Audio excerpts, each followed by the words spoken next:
un homme au passé trouble et aux actes violents. Il est recherché à travers l'Europe pour une série de meurtres brutaux. Aujourd'hui, un nom ressort. Cet homme d'origine camerounaise, dans la trentaine, a été interpellé à Toulon après avoir agressé une femme dans un train. Selon l'identité fournie aux forces de l'ordre, il serait impliqué dans une série d'actes de violence qui ont glacé le sang de nombreuses personnes.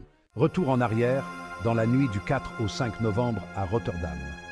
La police néerlandaise a capturé des images choquantes d'une agression brutale. Un sans-abri est attaqué, frappé violemment à coups de parpaing.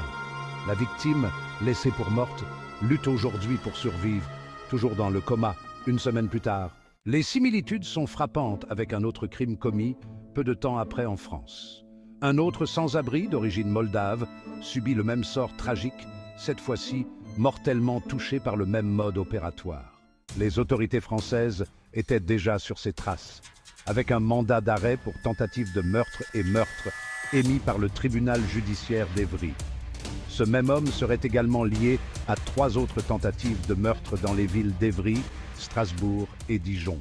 Placé en garde à vue, Lewis est en attente d'une possible mise en examen. Mais l'enquête est loin d'être terminée. Des questions demeurent. Ce tueur en série présumé a-t-il d'autres victimes non découvertes? Pour l'instant, les autorités espèrent que son arrestation mettra fin à cette série d'actes de violence. Mais le mystère autour de cet homme plane toujours, alors que des zones d'ombre restent à éclaircir dans cette enquête internationale.